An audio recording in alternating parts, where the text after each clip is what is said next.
اسی طرح ہر شخص چاہتا ہے کہ اپنے اعمال کے علاوہ بھی کچھ میں ایسا کروں اپنی زندگی میں کہ میری سفارش ہو قیامت کے روز. چاہتا ہے نا ہر شخص, چاہے نبی کی سفارش ہو, چاہے جو ہے صحابہ کی سفارش ہو, چاہے صالحین کی سفارش ہو, چاہے اللہ کی ولیوں کی سفارش ہو. چاہتا ہے نا ہر شخص سفارش ہو. آئیے جائز سفارش کیا ہے بتا رہا ہوں میں آپ کو. جو چیز واقعتاً سفارش کرنے والی, جس کے الفاظ آ رہے حدیث کے اندر, نبی اکرم صلی اللہ علیہ وسلم فرماتے ہیں, یہ مسند احمد و طبرانی کی روایت ہے, آپ فرماتے ہیں روز قیامت کے دن روزہ اور قرآن سفارش کریں گے, شفاعتی بننے والے ہیں. کون؟ روزہ اور قرآن. اب دیکھیے بتایا جا رہا ہے, جو بتایا جا رہا ہے وہ زیادہ افضل ہے بنسبت اس کی جس کو ہم سوچ رہے ہیں وہ کریں گے یا نہیں کریں گے, لیکن یہ تو ہے یہ کرنے والے ہیں. روزہ اور قرآن قیامت کے روز سفارش کریں گے, اور روزہ آ کر کہیں گے اے اللہ یہ شخص میری وجہ سے, میری خاطر کھانے پینے سے اور شہوت سے رکتا رہا. روزہ کیا ہوتا ہے؟ سورج نکلنے کے پہلے سے سورج ڈوبنے تک انسان کھانا نہ کھائے اور ہم بستری نہ کریں, یہی تو روزہ ہے. یہ دو چیزیں تو حرام ہو رہی ہے اس وقت, جبکہ عام حالات میں حلال ہے. یہ رکتا رہا ان دو اعمال سے صرف میری خاطر, لہٰذا میری سفارش اس کے حق میں قبول کر. نبی اکرم صلی اللہ علیہ وسلم فرماتے اس کی سفارش قبول ہوگی. اور قرآن آئیں گا اور کہیں گے اے اللہ یہ بندہ میرے لیے راتوں میں جاگتا رہا, مطلب قیام میں مجھے پڑھتا رہا, راتوں کی نمازوں میری تلاوت کی, میرے لیے یہ جاگتا رہا, لہٰذا میری سفارش اس کے حق میں قبول کر. رسول اللہ فرماتے اس کی بھی سفارش قبول کی جائیں گی, دونوں کی سفارشیں قبول کی جائیں گی. تو روزہ سفارشی ہے, تو اس کو خشوع اور خضوع کے ساتھ, پورے دل کے ساتھ اور بالکل اطمینان اور جیسا اس کا حق رکھیے کہ اس میں کوئی غلط بات نہ ہو, لرزشیں نہ ہو, گالی گلوچ نہ ہو, جھوٹ نہ کہے, غیبت نہ کرے, فحش کلامی نہ ہو, جھگڑا نہ ہو. اس کو پورے اپنے صحت کے ساتھ, جس کو کہیں صحت روزے کو کمزور نہ ہونے دیں, آپ رکھیے. ثواب کیا پائیں گے اس کا؟ سفارش اس کی روز قیامت شفاعتی بنے گا. بلکہ آ کر اللہ رب العزت سے نبی اکرم صلی اللہ علیہ وسلم کی حدیث کے مطابق یہ جو ہے مجادلہ کریں گا, نہیں اس کو آپ بخشیے, یہ مجھے رکھتا تھا, یہ مجھے پڑھتا تھا. اندازہ لگائیے کتنے زبردست سفارشی ہے یہ. اور یہ ہمارے اعمال ہیں, ان کے لیے ہمیں کسی کا سہارے کی ضرورت نہیں ہے. پرسنل جو ہم کر سکتے سفارش کے لیے وہ عمل ہے یہ. دوسرے کریں گے نہیں کریں گے تو بات کی بات ہے. مسئلہ یہ کہ جو ہو سکتا ہے وہ تو کیجیے پہلے. ہم یہ کریں گے, سفارش کریں گا روزہ, اس کی فضیلت اندازہ لگا لیجیے. روزے کا اجر بے حساب ہے, روزے کا اجر بے حساب ہے, لیکن کنڈیشنل ہے, شرطیہ ہے. کب بے حساب ہے سن لیجیے. نبی اکرم صلی اللہ علیہ وسلم فرماتے ہیں, طویل روایت مسلم کی حدیث سے آپ نے فرمایا اور کہا, ابو ہریرہ رضی اللہ عنہ اس حدیث کے راوی, اور آپ فرماتے اور کہا اللہ کے رسول فرماتے ہیں اللہ عز و جل فرماتا ہے. یہ حدیث قدسی ہے, اللہ کے رسول اللہ رب العزت سے روایت کر رہے ہیں. اللہ عز و جل تمہارا رب تم سے فرماتا ہے, اللہ عز و جل فرماتا ہے اور کہتا ہے ابن آدم کا ہر عمل اس کے لیے ہے سوائے روزے کے. آدم کی اولاد جو بھی عمل کرتی ہے, چاہے مرد ہو چاہے عورت ہو, ان کا تمام عمل ان کے اپنے ذات کے لیے سوائے روزے کے. فَإِنَّهُ لِي, اس لیے کہ روزہ میرے لیے ہے. وَأَنَا أَجْزِي بِهِ, اور اس کا اجر میں دوں گا. کیا فرمایا اللہ نے؟ ابن آدم کا ہر عمل اس کے لیے ہے سوائے روزے کے, روزہ میرے لیے ہے. اور واقعی میں روزہ خاص اللہ کے لیے ہوتا ہے نا. ایک چھوٹے سے بچے کو آپ دیکھیے جس نے روزہ رکھا ہو اور تھوڑی بہت سمجھ رکھتا ہو, اس کو اکیلے میں لیجیے اور اس کو رشوت دیجیے کہ یہ کھا لو, کوئی نہیں دیکھ رہا. کھاتا ہے کیا؟ کھاتا ہے بچہ؟ بولتا نہیں میں نہیں کھا سکتا, روزہ ہوں میں, ہے نا. تو اللہ کے لیے روزہ رکھا نا, چھپ کے کھا سکتا نا انسان. ایسے کتنے لوگ ہیں جو چھپ کر روزہ رکھتے اور کھاتے ہیں پیچھے؟ نہیں, کوئی بھی نہیں کرتا ہے, کوئی بھی نہیں. میں سمجھتا ہوں بہت ہی بدترین آدمی جو ایسا کرتا ہوں, کوئی نہیں کرتا ہے, کوئی نہیں کرتا ہے نا. تو روزہ خالص اللہ کے لیے نا, یہ علامت ہے اس کی کہ بچے بھی نہیں کھاتے ہیں.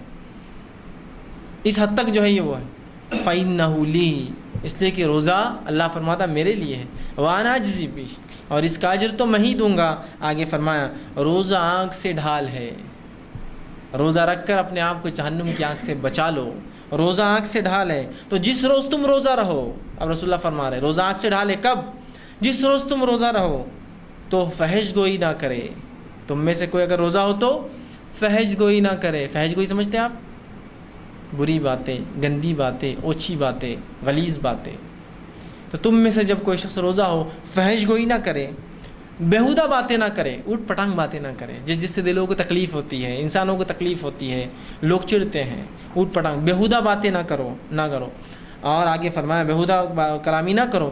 اسی طرح گالی گلوچ نہ کرو, گالی مت دو. روزے کا فائدہ اٹھانا چاہتے ہو, اس کو جہنم سے ڈھال بنانا چاہتے ہو آنکھ سے, تو یہ کرنا پڑے گا تم کو. تو جو ہے اس میں جو ہے گالی گلوچ نہ کرے اور لڑائی جھگڑا نہ کرے, اور جب روزے دار سے کوئی لڑنے آئے تو صرف اشارے سے کہہ دے میں روزے سے ہوں, میں لڑ نہیں سکتا ہوں, یہ کام مجھ سے نہیں ہوگا. کنڈیشنل ہے روزے کا ثواب.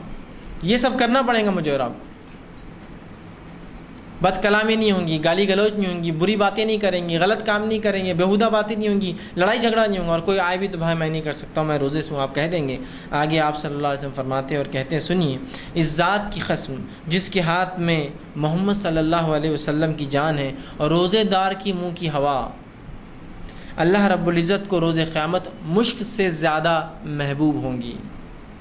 حالانکہ اس میں بدبو آتی ہے نا, اس لیے کہ ہم بھوکے ہوتے ہیں. بھوکے ہونے سے کیا ہوتا ہے, ہوا سانس جب لیتے ہیں تو اس سے جسم میں بو ہو جاتی ہے. تو روزے دار کی منہ کی ہوا اللہ رب العزت کو روز قیامت مشک سے زیادہ محبوب ہوں گی. اس کو زیادہ پسند کیا, اس لیے کہ وہ بدبو جو اس کے منہ میں ہوئی وہ اللہ کے لیے بھوکا رہنے کی وجہ سے اس سے زیادہ محبوب ہوں گی, پسندیدہ ہوں گی. اور روزے دار کے لیے دو خوشیاں ہیں. ایک خوشی تو وہ تب پاتا ہے جب افطار کرتا ہے کہ روزہ ختم ہوا. اگر اللہ روزہ 5 دن 10 دن مہینے بھر کا رکھتا تو کیا کرتے ہیں. تو جب ملتا ہے اس کو فرحت ملتی ہے, خوشی ملتی ہے جب افطار کرتا ہے. اور دوسری خوشی جب ملیں گی جب اپنے رب سے جا کر ملے گا. وہ دوسرا اجر, دوسرا پارٹ اس کا بھی باقی ہے. جب اپنے رب سے ملیں گا, جب اسے دوسری عظیم خوشی ملیں گی روزہ رکھنے کی, تو وہ خوش ہوگا, بہت خوش ہوگا مومن.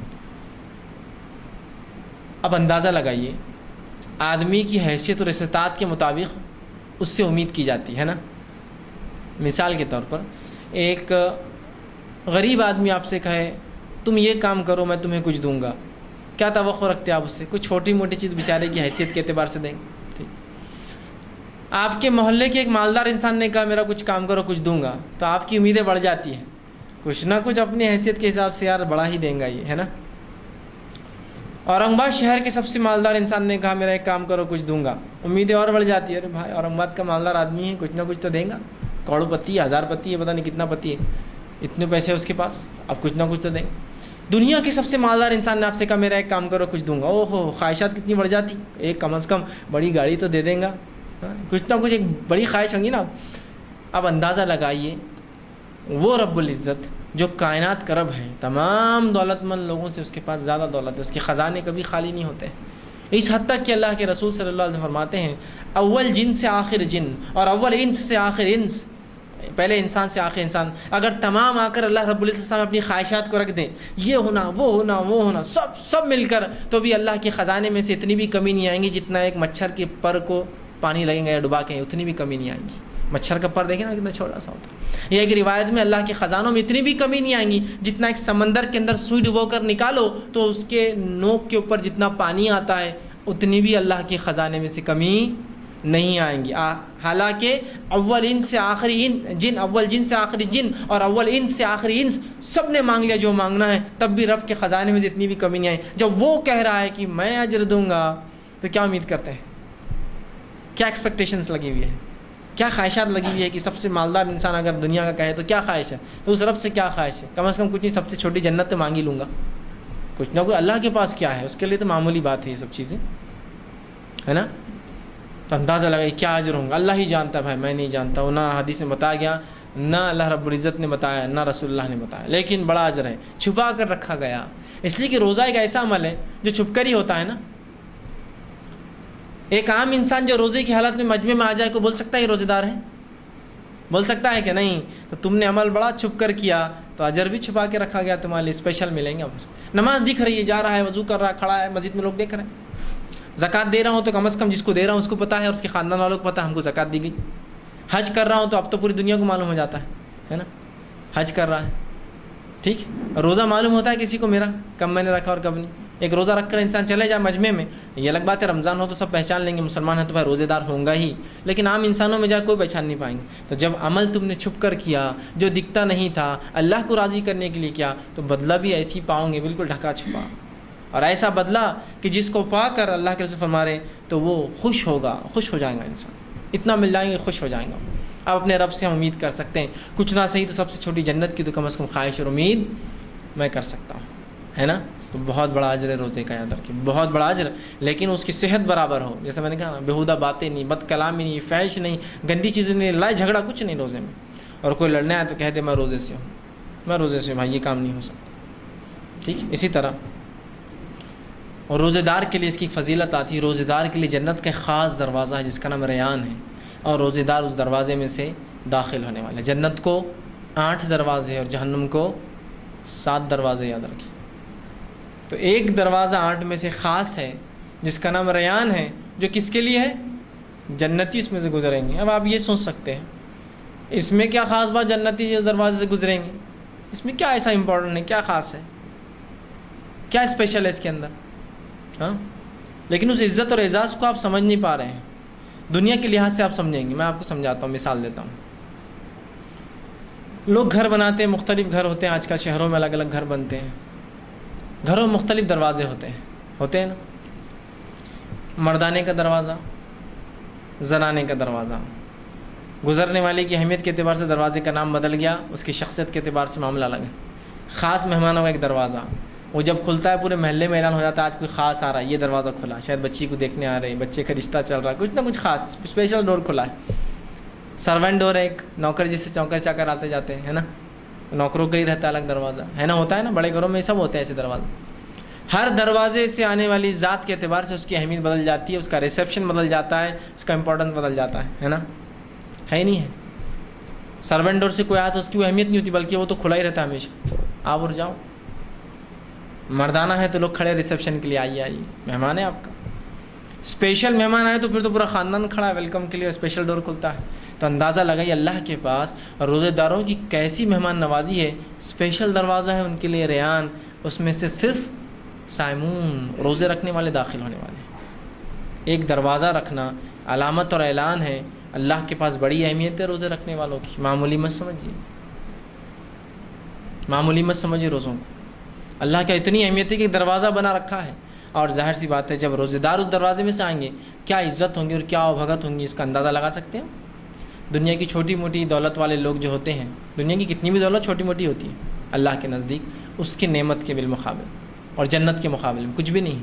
بلکہ جنت دنیا کی تمام مال و دولت جو کچھ کائنات میں ہے ایک جگہ جمع بھی کر لیا جائے تو روز قیامت جو آخرت میں اللہ نے جنت بنائی ہے تو اس کی ایک کمان خریدنے کے برابر بھی پیسہ نہیں ہوگا. اور ایسے کئی کمان ہیں جنت کے اندر، پورا دنیا کا پیسہ ملا لی جائے تو وہ کمان اتنی قیمتی ہے، ایک کمان کہ اتنا پیسہ نہیں ہوگا دنیا کے اندر پورا ملا لیا جائے. اس لیے کہ جس کے اینٹیں سونے کی ہو، اور سونا خالص سونا، ڈپلیکیٹ اور دھوکے باز سونا نہیں، اس میں پیتل ملا ہو، تانبا ملا ہو، اور 22 اور 24 کیرٹ کا 100% گولڈ. اور جس کا گارا رسول اللہ فرماتے ہو نا، گارا سمجھتے ہیں آپ، اینٹ کو لگانے کے لیے جو سیمنٹ اور جو ریتی ہوتی ہے اس کو گارا بولتے ہیں. جس کا گارا ہیرو کا ہو، جس کی مٹی جو ہے زعفران ہو، جس کی مٹی زعفران سمجھتے ہیں نا، میں آپ پہ الزام نہیں دھر رہا ہوں، لیکن زعفران جو ہے ایک خاص پھول ہوتا ہے، اس کے اندر ایک اس کا ایک حصہ ہوتا ہے پھول کا جو بہت قیمتی ہوتا ہے، ٹھیک، بہت مہنگا ہوتا ہے، بہت ہی مہنگا. وہ الگ بات ہے کہ ہمارا زعفرانی رنگ وہ بہت سستا ملتا ہے، بہت قیمتی. اس کی مٹی زعفران ہے، اندازہ لگائیے کیا قیمت رہیں گی، کیا قیمت رہیں گی. تو اتنا قیمتی ہے، اتنا. تو وہاں جب دنیا کے چھوٹے موٹے مال و دولت والوں کے پاس جاتے تو کیسی حباغت ہوتی، ان کی شادیوں میں چلے گا، کہیں سے پانی آپ پر آ رہا ہے خوشبودار، تو کوئی آپ کو عطر لگا رہا ہے، آتے چھڑک رہا ہے نا، تو کوئی ویلکم کے لیے آپ پر پھول برسا رہا ہے، تو کوئی آتے ہی ہر گیسٹ کو پھول پہنا رہا ہے، تو کوئی ایک جو ہے توال اڑا رہا ہے. کتنی خوشی ہوتی ہے نا، میں کسی نے کچھ دیا، کوئی ایک دستی ڈال دے رہا ہے، اوہ کیا بات ہے. کوئی خاتون جا رہی ہے، اس کو ایک ساڑی دے رہا تو بولیں گے بابا بابا اس کی تو تعریف زندگی بھر کروں گی میں، ساڑی دے دیا، کتنی ہم کو وہ ہوتی ہے. تو اندازہ لگائیے فرشتے کیسی آبھگت کرنے کھڑے ہوں گے اس دروازے کے اندر ریان میں. اسپیشل لوگ آ رہے ہیں، اللہ کے روزے دار ہیں، ان کے لیے اسپیشل ڈور ہے، تو ظاہر سے تو ان کی ویلکم بھی اسپیشل ہونا چاہیے. تو اندازہ لگائیے اللہ کے نزدیک اتنی اہمیت ہے روزے داروں کی کہ اللہ رب العزت نے اس کے رکھنے والوں کے لیے اسپیشل ڈور بنا دیا جنت. جاؤ اس میں سے تم ہی داخل ہوں گے، صرف روزے دار.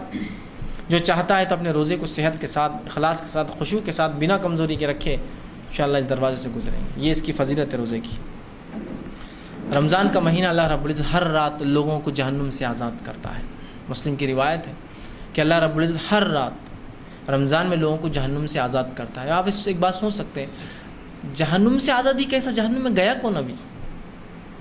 اس کا مطلب یہ ہے کہ وہ لوگ جو جہنمی اعمال کرتے تھے بہت برے لوگ تھے، اس مہینے اچھے اعمال کر کے اپنے رب کو راضی کر لیتے ہیں، اور راضی کر کے اپنے آپ کو جہنم سے بچا لیتے ہیں، اور ان کا رب معاف کر دیتا ہے۔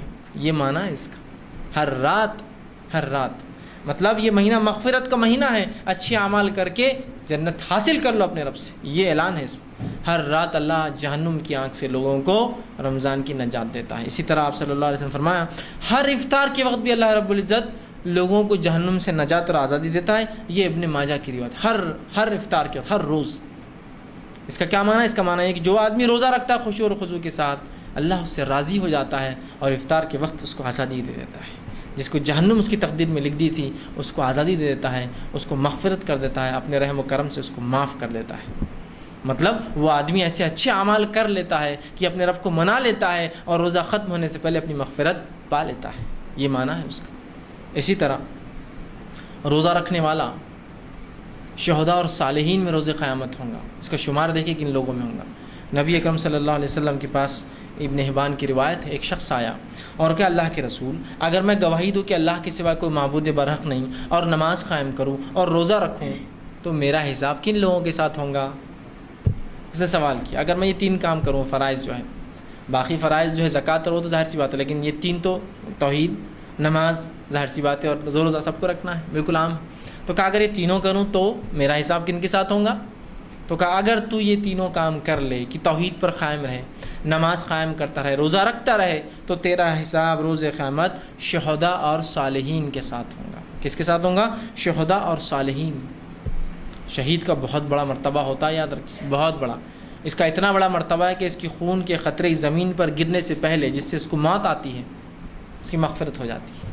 اور اتنا بڑا درجہ ہے کہ جو لوگ شہید ہوتے ہیں اللہ ان کی روحوں کو قبض کرنے لگاتا ہے اور سبز رنگ کے پرندوں میں ڈال دیتا ہے، ہرے کلر کی پرندوں میں ڈال دیتا ہے، اور یہ پرندوں کو پھر حکم ہوتا ہے کہ جنت میں جہاں چاہو چگتے پھرو، اور وہ اڑتے رہتے ہیں جنت میں، ابھی سے پھر رہے ہیں جتنے لوگ شہید ہوئے، جب ہوں گا آخرت تب حساب الگ، ابھی گھوم رہے ہوں، جنت میں چھوڑ دیا جاتا ہے، وہ گھومتے اور چوگتے رہتے ہیں اللہ کے پاس، اور ان کے گھونسلے اللہ کے عرش کے نیچے ہوتے ہیں، وہاں کر رکتے ہیں، پھر نکل کر جاتے ہیں جنت کے اندر۔ تو اتنا بڑا مرتبہ ہے۔ تو شہداء کے ساتھ ہے، صالحین کے ساتھ ہے۔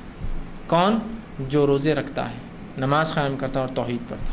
تو روزے کی بڑی اہمیت ہے، اس کو ہم رکھیں۔ اسی طرح رمضان کی ایک اہمیت